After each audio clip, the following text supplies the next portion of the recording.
hey there all. Welcome on into VG Emporium, video game music and more. I'm your host, Rage Cage, and for those that grew up with a Sega Genesis or those that have emulated a Sega Genesis, knows that it has some pretty good and iconic music on it. You know, the Sonic series, pretty much anything made by Sega, Treasure, and I could keep going on, but there are some games, primarily Western produced, that has music in it that is not that great. It's like, you know, tinny, farty, twarmpy is a word that goes around a lot. It's just overall not as dynamic or as robust as these iconic soundtracks, and that is because they used, or I should say misused, GEMS, which is an acronym for Genesis Editor for Music and Sound Effects. And misused is probably the right word because GEMS itself is not a bad software. It is really robust in what it can do. Some of these things including, early instances of like dynamic music, MIDI compatibility, as well as being able to hear what you're making actively as opposed to having to compile it, load it onto a cart, put it in the Genesis, and then hear how it sounds, and then go back and kind of code again and stuff. So essentially like a very early DAW. Hell, it had a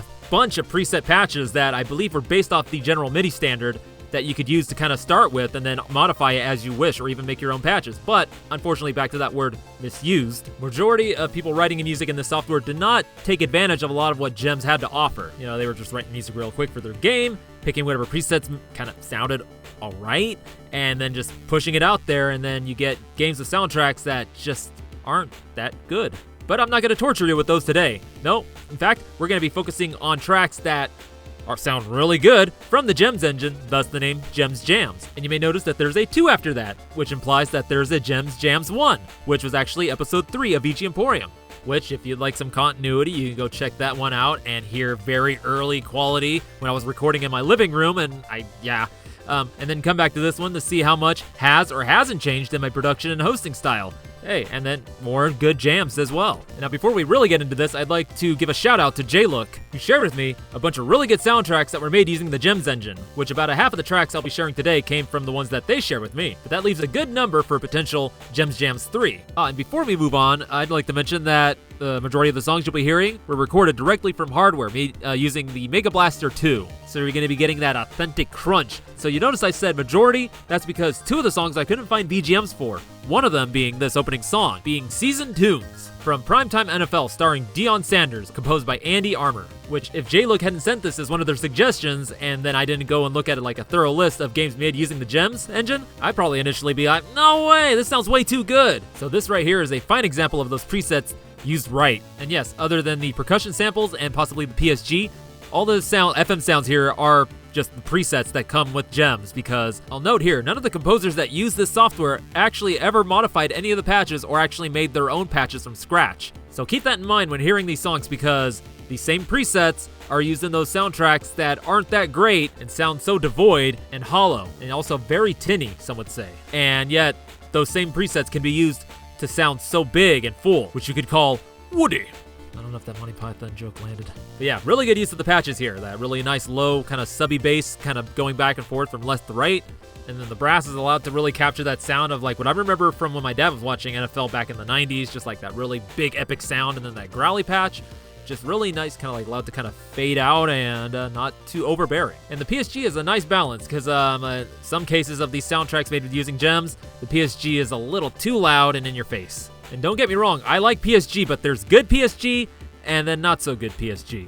And yeah, this is just very well put together, which is a thing I've noticed with the 2 soundtracks that Andy Armour was just the sole composer on, these being NFL 95 and NBA Action 95, which aren't going to be featured in this episode, but like I said, GEMS Jams 3, something that could happen. Though there is one more title, which is called Experts, which was released very late on the Sega Genesis, and there's only the title theme, which is alright, not as good as what we're hearing right here. The rest of it is just like very ambient sound effects, which unfortunately reinforce the negative reputation of GEMS. But I check this game out, just look up Experts, X-P-E-R-T-S on YouTube, and it's just a weird looking game. Very unfinished, but interesting nonetheless. But I've gotten way ahead of myself here. Who is Andy Armour?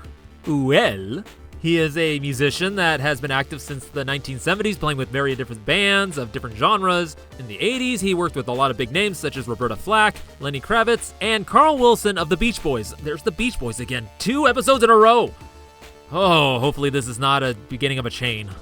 But in the 90s, he decided to make a shift and compose music for video games, starting with potentially The Ultimate Ride for the Amiga, Eternal Champions with various other composers, which another note here is that these soundtracks that have various other composers that he's worked with have some of those not so great gems tropes in them. They're generally like a 50-50. And then we have Echo, The Tides of Time in 94, NFL 95 in 94, NCAA Football for the SNES, Echo Jr., NBA Action 95, Nightmare Circus, Primetime NFL, which is what we're hearing right now, Wayne Gretzky and the NHLPA All-Stars, Super RBI Baseball on the SNES, Three Dirty Dwarves on the Saturn, Backyard Football on Windows, Backyard NBA Basketball for Mac and Windows, Dark Age of Camelot on the Windows, and then Dark Age of Camelot Shrouded Isles in 2002, which would be his last soundtrack because in 2002, he decided to go back to playing music professionally full-time. Now here's a little fun fact on Annie Armour here. Shortly after graduating high school, he and his friend Randy Badazz, B-A-D-A-Z-Z, Badazz, wrote the song Rise for trumpeter Herb Alpert, which became pretty popular and then was sampled later by Notorious B.I.G. in his song Hypnotize. So now moving on, as I mentioned, majority of games that have music made using the GEMS engine were produced largely in the West, though there are a few cases, well maybe only the one that I've actually been able to confirm so far, using the GEMS engine. So that's the next track I got here for you. This is Seaside Trap, Stage 3 from The Punisher, composed by Isao Abe and Yoko Shimomura.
And that was Seaside Trap, Stage 3 from The Punisher, composed by Isao Abe and Yoko Shimomura. And actually, to be a little honest here, to say that this is a Japanese-developed game using the GEMS engine is a little shady because, yes, it is based or a port of the arcade title developed by Capcom, though this was ported to the Sega Genesis by Sculpture Software, which is a American-based company based in Salt Lake City, Utah, or was based there. So it's pretty likely that this was arranged by somebody in their company, but there's nobody credited that I could find anywhere for arranging it. It's just Isao Abe and Yoko Shimomura credited for this.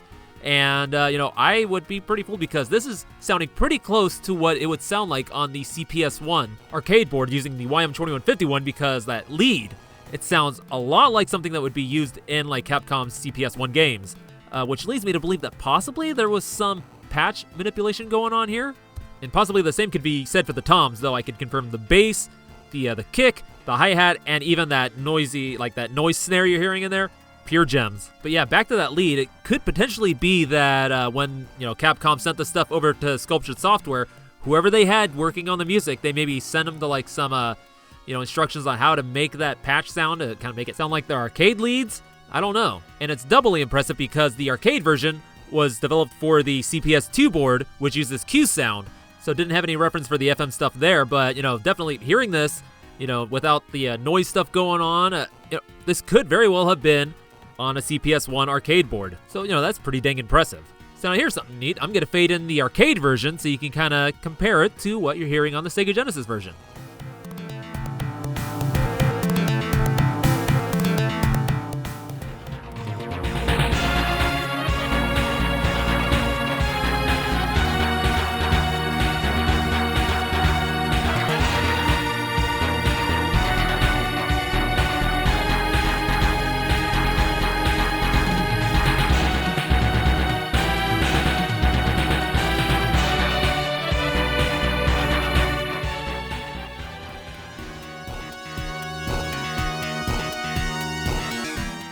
So now I have a crazy take here. I actually prefer the Sega Genesis version over the arcade version. I know, insanity, right? But just like that CPS2 version, it's a little rough sound. I mean, like that bass is a little discordant with the rest of the song. It just kind of has like this overall muddiness to it. Whereas the Sega Genesis version, again, using gems, sounds clear and sharp in a good way. But this song is probably the standout for this version of the soundtrack. There are maybe like one or two tracks that come up to this level, like, arcade quality, but the rest definitely sounds gemsy, which is the case for a majority of these soundtracks because, they'll have some songs that are really good and then some that just didn't really get as much time put into them. And so now the composers, Isao Abe and Yoko Shimomura. I've talked about them quite a few times on the show before, and I don't feel I need to go too deep in them because I'd imagine most people listening are really familiar with their works, most famously for Street Fighter II. Though the bulk of the soundtrack was done by Yoko, Isao had done the Versus screen, Sagat's theme, as well as a couple other jingles. And he was largely part of the teams that did music for the arcade games like Knights of the Round, Street Fighter Alpha, Pocket Fighter, Dungeons & Dragons, and X-Men Children of the Atom, just to name a few. And Yoko Shimomura, did some works for Capcom, but she's more well known for her work at Squaresoft for Live Alive, Super Mario RPG, Legend of Mana, which is one of my favorites, and then, of course, Kingdom Hearts. But there is just so much more that she has done. She is considered by many to be the queen of VGM. Now a quick rundown on the company that developed this port, Sculpture Software. They started in 1984. They were one of the earliest companies to port arcade titles to home consoles. And I guess they did such a good job that 10 years later, in 1995, Acclaim's like, oh yeah, we like that, we'll take you. And so they were acquired by Acclaim, and then they acquired a few other companies, merged, rearranged, and all this stuff. And by 2002, the Sculpture Software name was discontinued, which is always a sad thing to see and hear when, these smaller companies that are doing pretty well get acquired by the bigger companies, and then, of course, they're just done for. All right, time for more jams. We're going to get into Dementia from Virtual Pinball, composed by one of the co-developers of the Gems engine, Mark Miller.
That was Dementia from Virtual Pinball, composed by Mark Miller. And this here is most undeniably Gems, a certifiable Gems jams, if you will. And here, Mark is using it to its strengths. It's really capable of doing that really gunky, grungy sound. And I want to say this has a little bit of a swing to it, kind of a funky groove. But yeah, I think that's one of Gems' strengths, like when you make something that's really kind of like grungy rock kind of sound, or something that's really funky, kind of hip-hop. You know, for example, what's heard in Toe Jam and Earl. So now, as I mentioned, Mark Miller was one of the people that had a hand in creating Gems, the others being Jonathan Miller, Bert Sloan, and Chris Grigg. And they did this in collaboration with Sega of America to create a standard for, again, Western composers to use, because really the only other option was to code your own driver, which, you know, these guys had done before developing Gems. And actually, Gems itself is slightly based off of SMPS, which was the driver developed by Sega of Japan. And Gems and SMPS operate pretty similarly. They both are operating off of different computers, so Gems is on DOS, SMPS on a PC-98. But the main difference, though, is that with the latter, you would have to compile whatever you wrote on the PC-98 to a cartridge that is on the Sega Genesis to then hear it, whereas Gems, you can actually hear it in real time as you're, like, you know, creating the music and, you know, playing it. So yeah, Gems was created. It could make making music for the Sega Genesis games a lot easier, and again, you know, usually to ill effect. But whenever it is used by any of these guys that helped create Gems, it's usually really good. And most definitely so for Mark Miller, which I did talk about extensively in Gems Jams because, you know, of course I would have to, because he's like one of the head creators of this program. But a quick rundown is that he's composed for over 60 soundtracks, these including Mario Lemo Hockey, music direction for Toe Jam and Earl, Shakan the Forever Man, Krusty Super Funhouse, RoboCop vs. Terminator, Earthworm Jim, Blazing Dragons on Saturn, and then his last actual composition credit is Walt Disney World Quest Magical Racing Tour. So now to tell you a bit about Virtual Pinball, it is a spiritual successor to Bill Budge's pinball construction set, which was released like 10 years earlier, so like 1984, where in that you would actually be able to create your own pinball tables as well as play pre-made ones. So in this game, it's the same, except more. And, you know, creating your boards, you have all these different choices for the parts and boards, you know, skill level, action type, as well as the music that will play on your custom board. One of the more interesting types is gore, where the, you know, everything is just like, imagine gore. Like, every time you hit like a wall or an object, there's little blood and a scream comes out. There's all kinds of spikes and weird sharp toothy things. The little like tubes that your ball can run through are intestine. Yeah, it's real fun looking stuff. And then just to talk about a little bit about the soundtrack, which there are 7 tracks to choose from when you're making your boards. It's kind of a mixed bag of things. Like, so Dementia is definitely, again, one of the standouts. And then the other tracks, you know, depending on what your tastes are kind of hit and miss. You know, they're either delightfully Gems or awkwardly Gems. Take that as you will. But fortunately, the next one I have for you is most definitely delightfully Gems. And this is one of the suggestions that J-Look had made. This is Song 5 from the Sega Channel prototype, this version being July 13th, 1995, composed by David Jevalos.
and that was Song 5 from a Sega Channel prototype dated July 13th, 1995.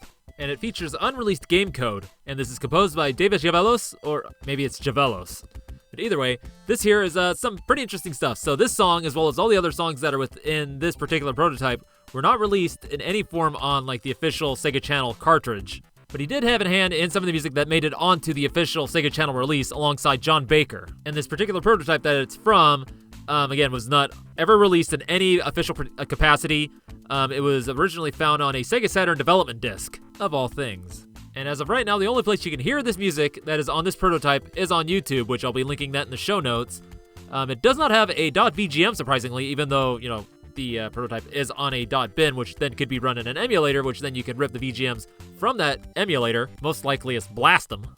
But possibly maybe there's glitches that happen with the data when it's being logged. I don't know. According to the information I'm looking at, if you play track 10 on this prototype, it will cause it to crash. So maybe there's some, weird things going on with the programming there that just makes logging it not that easy. But anyway, yeah, I would encourage you to go listen to this because all the music on this prototype is actually really good. I mean, there's not like a stinker in this. It's definitely gems, but it's not overbearingly gems like, Mark Miller's or John Baker's stuff is sometimes. And this music, again, is credited to David Jevalos, or Jevalos. Not sure. I'm not sure on that one, but I'm just gonna say Jevalos. Actually, I'm just gonna keep referring to him as David. There we go. Yeah, he's a pretty interesting guy. So prior to doing music for video games, he was a pretty accomplished electronic musician, much of this through his new wave band, Los Microwaves. And then in 1989, he would become a consultant for Sega, which then led to his becoming the head of the Sega Multimedia Studio. And so his time at Sega, he had done a few soundtracks. These including Mario Lamo's Hockey, Spider-Man, Dr. Robotnik's Mean Bean Machine, Jurassic Park, and Echo, The Tides of Time. But his larger role was to manage, Sega's audio production capabilities, hiring musicians on to then do music for the Sega CD, and working with developers that were creating audio tools for Sega. But his earliest project in this position was doing the BIOS theme for the Sega CD. So after his time at Sega, he would go on to freelance. These include the interactive CD-ROM comic books for X-Men and Spider-Man, NHL All-Star Hockey, Nickelodeon Aw Real Monsters, Armored Fist 2, and Milo's Astro Lanes. And then as of 2001, he is a professor of interactive media at Santa Monica College, which he is still doing to this day. But he is still creating music under the label of Hyperspace Communications, and it's some pretty interesting stuff, ranging from kitschy space lounge, experimental left-field electronic music, and steampunk cabaret, just to name a few. And what I told you here is just a small snippet of his history. I'm getting a lot of information from Sega Retro, so if you want to check that out, I'll also link that in the show notes because, again, it's really interesting what he has done through Sega and everything else. All right, enough yapping. It's time to get on to something a little bit more scungier here. So we got Toxic Dump and Genetic Lab from the Ooze, composed by Howard Drossin.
was Toxic Dump and Genetic Labs from The Ooze, composed by Howard Drossin, and that most likely has your earwax just sliming out of your ears, yeah? But in all honesty, it's pretty good, right? It's no surprise because Howard Drossin was actually part of the American side of the sound team for Sonic and Knuckles, which he probably learned a lot of cool things, which he applied towards Comix Zone, which was before this, and then this is like the natural progression of Comix Zone with some of that scunge and sludge slammed in from Sonic Pinball, which was his first project with Sega. But, whereas the majority of the soundtrack is definitely more hard rock and metal, this one is kind of the, exception where it incorporates elements of techno. It's like some kind of techno metal. So again, this is a showing of one of Jem's strengths here, where it's really good at making this really grungy rock sound. A lot of the presets lend themselves very well to it. Yeah, Howard Drossin is one of those guys that really knows how to work with the Gems engine. One of the most notable examples, again, being Comix Zone, which is definitely highly praised for its soundtrack. And then before that, there's Sonic Pinball, which definitely took a while to grow on me, but once I really kind of sat with it, I was like, okay, yeah, I can get into this. But you only had a really short time with the Gems engine, you only doing these 3 games. And then of course Sonic and Knuckles was using whatever driver the Japan team was using. And then after the Ooze, he had done Die Hard in the arcade, and then Makes TT Superbike, Vigilante 8, Dynamite Cop, Vigilante 8, Second Offense, Wu-Tang Shaolin Style, Baldur's Gate 2, Star Trek Starfleet Command Volume 2, Giant Citizen Kubuto, Alien Front Online, Afro Samurai, Sonic and the Black Knight, and then Splatterhouse, the 2010 remake. So now, a bit about the Ooze. As you can imagine, it's 1995, the music is hard and scungy, and the game visually has kind of this hard edge to it. But it's still well within that time of gross out, so of course it's this green globulous thing, and it burps every once in a while. But this ain't no joke. You play as a scientist that breaks into the lab of a company that he used to work for to find that they are using this toxic gas that he had, created for ill gains.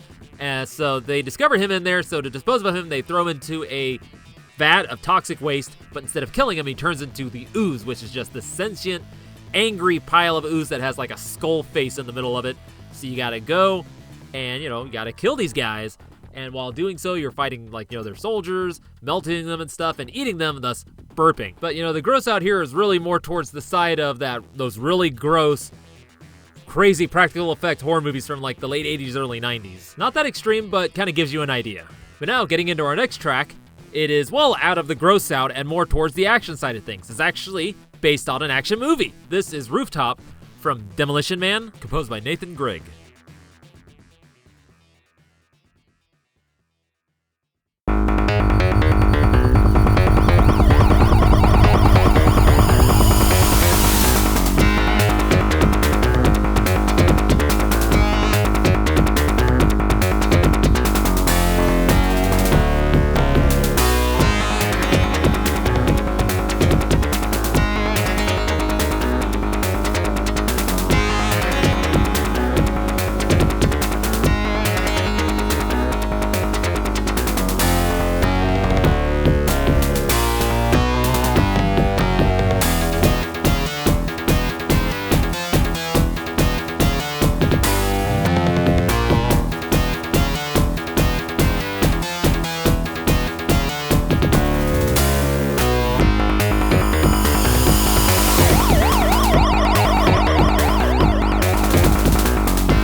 Rooftop from Demolition Man, composed by Nathan Grigg, and this also is a suggestion from J-Look. Now there's one thing I'm pretty sure everybody is wondering, an answer to a mystery that has been going on ever since the movie came out. And does this game answer that question? And that being, how do you use the 3 seashells? Well, sorry to disappoint, but unfortunately, the mystery continues. I mean, it's not even mentioned anywhere in the game at all. I mean, it's such a key element of the world building of that strange future that this movie takes place in. But that aside, the game does cover the plot of the movie fairly closely, with some liberties taken with the stages and some of the enemies you face. So you play as LAPD officer John Spartan, who's out to get psychotic but very cunning crime lord Simon Phoenix. And the game opens up like the movie. Spartan lands on the rooftop of a warehouse that is the base of Simon's operations. And it's where this track is from, and it's set against the backdrop of the chaotic hellscape that is 1996 LA. And you're running and gunning and ziplining and climbing and jumping at a fairly fast pace through a bunch of Simon's goons. And once you get to the end, you capture Phoenix. The building explodes, and then it's made to look like that, there was hostages in there, and they blew up with the building, and it's made to look like John, just didn't care about him, so he gets cryogenically frozen alongside Phoenix until the far-off future of 2032, which is only 8 years away, folks. And then somehow, Phoenix gets woken up, so the police department of San Angeles has to wake up John to then take out Phoenix because they don't know how to handle this guy at all, and shenanigans ensue. And here's where I tell you to go watch the movie because it is a really fun time. Wesley Snipes is a really great villain, and it takes a pretty interesting twist of a sanitized utopia, in fact, being itself a dystopia. And then Sylvester Stallone, he's basically Sylvester Stallone. Now, as for the game itself, like I said, it's pretty fast-paced. There's always just like something moving, something going on, something blowing up. I haven't played it myself, but watching gameplay footage of it, it looks kind of flaily, just the way how the movements are like too fast. And it doesn't help that the visuals of the game are also a little bit more on the darker, drab side. A lot of the stages have backgrounds that are super dark. John Spartan himself is just wearing all black, and just see the flesh tone arms and face. And a lot of the enemies are of this certain kind of brownish color. Not to say that it's a bad looking game, it's just it could use a little bit more brightening. And then the music of this game, again, playing to the gem's strength, there's really this heavy rock sound. A lot of chugging and squealing guitar sounds in there. And you hear kind of this cool muting going on here, right here. And then it's also really cool just how this kind of breaks down here with the bass kind of going down. And Nathan really knew what he was doing here. I actually have a quote here that, regarding the Sega Genesis sound chips and using gems. Brutal limitations, but it could sing if you had patience and vision, which this song and a good portion of the soundtrack can attest to that. Now, getting into his list of credits here, his first project was Sylvester and Tweety in Cagey Capers. Then we got Izzy's Quest for the Olympic Rings, which actually, track may end up in Gems 3 when I do that from this, because, that was surprising. And then, of course, we have Demolition Man in 95, and then jumping ahead to 1999, we got Microsoft, Pandora's Box, The Operative, No One Lives Forever, Aliens vs. Predator 2, No One Lives Forever 2, Tron 2.0, Contract Jack, The Matrix Online, the Fear series, which is spelled F.E.A.R, The Lord of the Rings, War in the North, Gotham City Imposters, Guardians of Middle-earth, Shadow of Mordor, Mortal Kombat 11, and then his latest credit in 2023 as principal composer is Mortal Kombat 1. So, that's a pretty big jump from Sylvester and Tweety to the latest Mortal Kombat. And now we're going to really chill things out here with the last track of the episode. This is Elves Factory, Kim and Jensen, and Gier Tjelta.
and that was Elves Factory from Days Before Christmas, composed by Kim M. Jensen and Gier Tjelta.